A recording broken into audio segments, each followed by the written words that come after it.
blessed, prosperous and glorious day to you in the mighty name of the Lord Jesus Christ. கர்த்தராகிய இயேசு கிறிஸ்துவின் நாமத்தில் ஆசீர்வதிக்கப்பட்ட செழிப்பு நிறைந்த மகிமை உள்ள நாள் என்று உங்களை ஆசீர்வதித்து வாழ்த்துகிறேன். We have been chosen in Christ to produce lasting fruits. நிரந்தரமான தொடர்ச்சியான கனிகளை உற்பத்தி செய்கிறதற்கு கிறிஸ்து இயேசுவுக்குள் நாம் தெரிந்து கொள்ளப்பட்டோம்.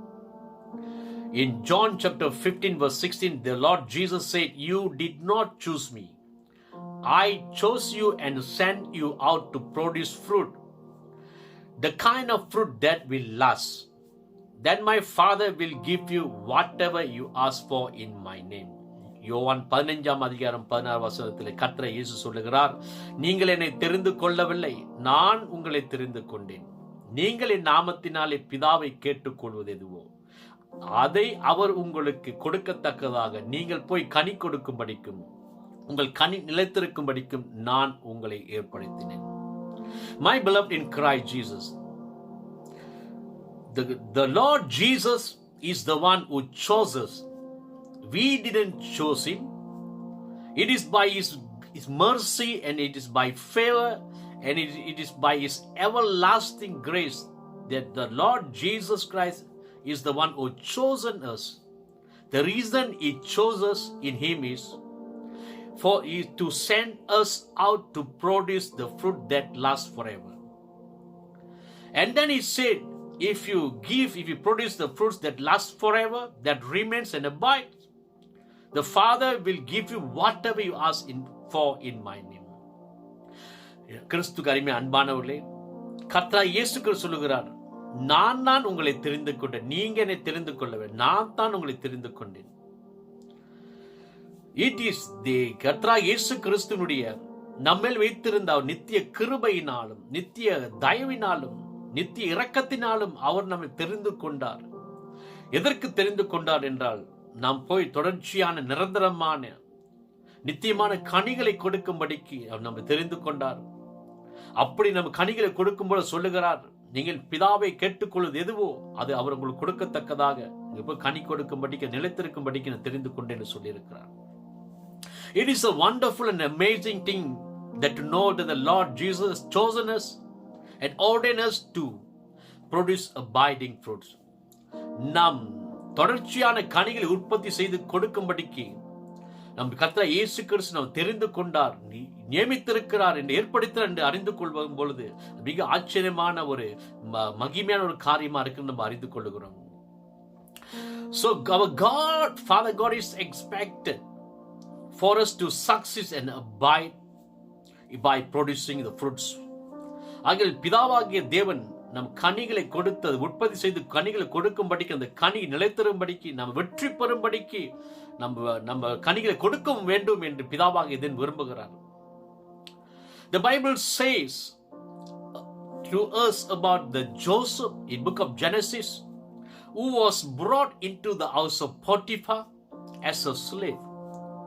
However, because the Lord was with him, everything Joseph did was prospered.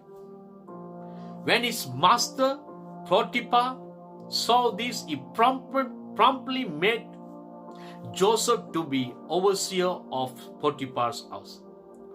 Potiphar recognized that Joseph was blessed to produce lasting results. வேதத்தில் ஆதியாகமம் புஸ்தகத்தை பார்க்கும் பொழுது, நம்ம யோசேப்பு குறித்து தியானிக்கும் பொழுது, யோசேப்பு ஒரு அடிமையாக போத்திபாருடைய வீட்டுக்கு கொண்டு செல்லப்பட்டார். இருப்பினும் கர்த்தர் யோசேப்போடு கூட இருந்தபடியினால அவன் செழிப்புள்ளவனாய், அவன் செய்வதெல்லாம் வாய்க்கப்படுகிற ஒரு மனிதனாய் இருந்தான், ப்ராஸ்பரஸ் மனிதனாய் இருந்தான். இந்த காரியத்தை போத்திபார் யோசேப்புக்குள்ள பார்க்கும் பொழுது உணர்வுபூர்வமாக யோசேப்பை தம் வீட்டின் கண்காணிப்பாளராக யோசேப்பை நியமித்தான் என்று பார்க்க முடிந்தது. போத்திபார் யோசேப்புக்குள்ள நிரந்தரமான கனி கொடுக்கிற, நிரந்தரமான விளைவுகளை உற்பத்தி செய்கிற சிறப்பும் ஒரு ஆசீர்வாதம் அவருக்குள்ள இருந்தது என்று போத்திபார் கண்டு அவன் வீட்டுக்கு முழுமையான கண்காணியாய் வைத்தான் என்று அறிந்து கொள்கிறோம். Now, my beloved in Christ Jesus, the grace and favor of God is on our life to produce excellence in everything we do. இன்னைக்கு நம்ம வாழ்க்கையில கிறிஸ்துக்கு அருமையான அன்பாளர் நம்ம வாழ்க்கையில செய்கிற எல்லாவற்றிலும் நாம் சிறப்பான கனிகளை உற்பத்தி செய்கிறதற்கு தேவனுடைய கிருபை நம்ம வாழ்க்கையில இருக்கிறது அறிந்து கொள்கிறோம். So we always must become conscious of this, that whatever we are required to do should be a success, because we are a child of Almighty God in Christ and we have been fashioned for a good work. கிறிஸ்துக்கு அருமையான அன்பானவர்களே, எப்பொழுதும் இந்த உணர்வை நாம் கொண்டிருக்க வேண்டும். என்னவென்றால், நாம் செய்கிற எதுவா இருந்தாலும் அது முழுமையாக அது வெற்றி பெறுகிறதா இருக்கிறது. ஏனென்றால் நாம் கிறிஸ்துவுக்கு பிதாவாக தேவனுடைய பிள்ளையாய் இருக்கிறோம்.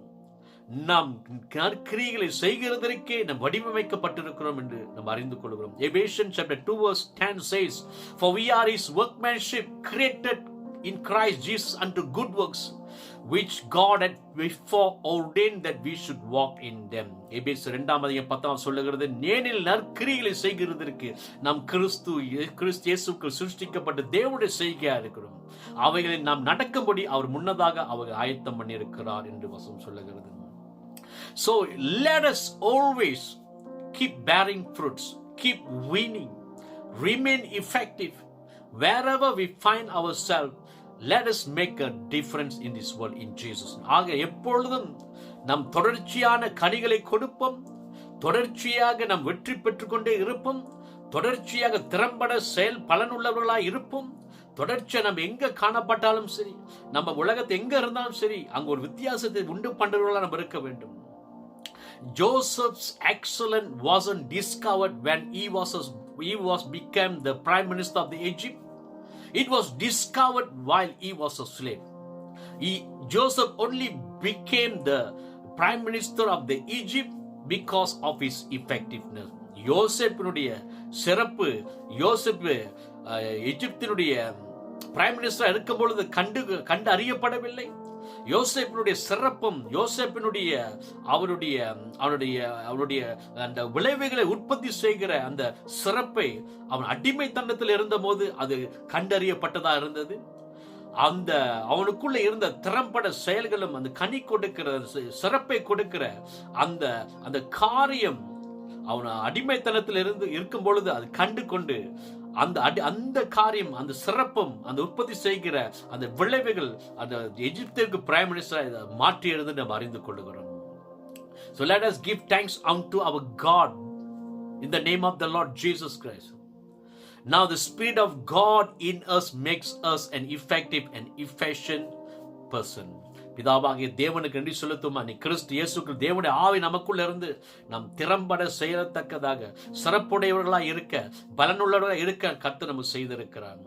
In Acts chapter 1 verse 8 the Bible says, "But you shall receive power, ability, efficiency and might when the Holy Spirit has come upon you." அப்போஸ்தலர் நடபடிகள் 1:8 சொல்லுகிறது, பரிசுத்த ஆவி உங்கள் மேல் வரும்போது நீங்கள் பலன் அடைவீர்கள் என்று வசனம் சொல்லியிருக்கிற பிரகாரமாக பரிசுத்த ஆவி நமக்குள்ள இருக்கிறபடியினால நாம் ஆற்றல் உள்ளவர்களாக இருக்கிறோம், திறம்பட செயல் உள்ளவர்களாக இருக்கிறோம், ஆற்றல் நிறைந்தவர்களாக இருக்கிறோம், பராக்கிரம் உடையவர்களாக இருக்கிறோம் என்று அறிந்து கொள்கிறோம்.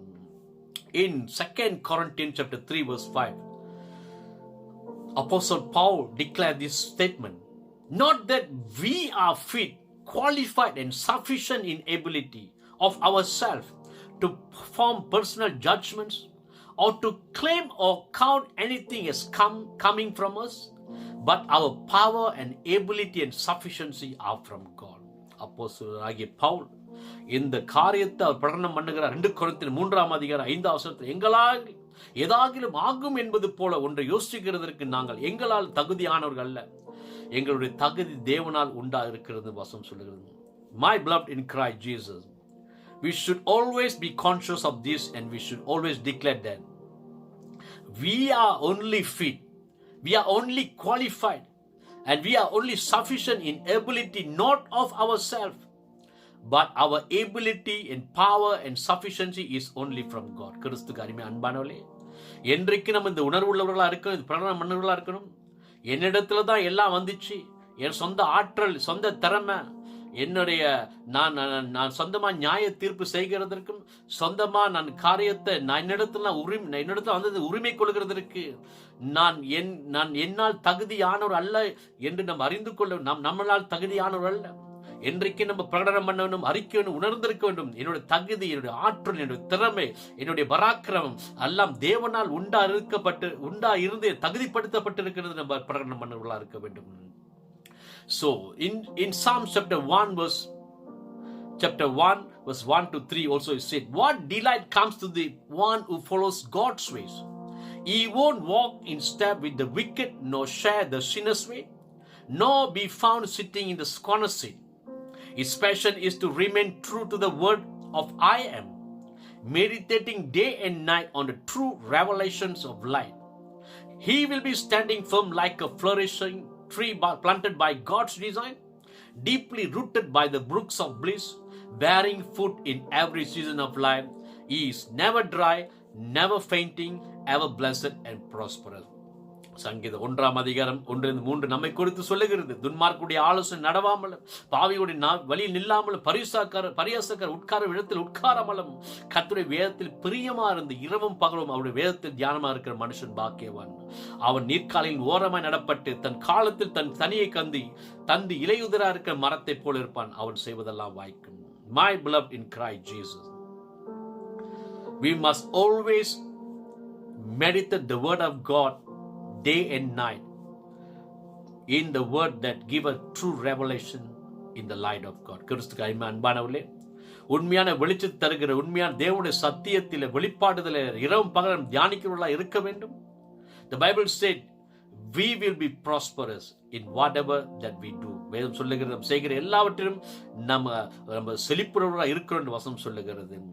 So we bearing fruit in season and out of season in our life, and our life will always be prosperous. ஆகையால் நமக்கு காலத்திலே எல்லா காலத்திலும் நம்ம கனி கொடுக்கிறவர்களா இருந்து நாம் செய்வதெல்லாம் வாய்க்கிறதா இருக்கிறது. May God bless you abundantly. கர்த்தர் உங்களை ஆசீர்வதிப்பார். Amen, amen, amen.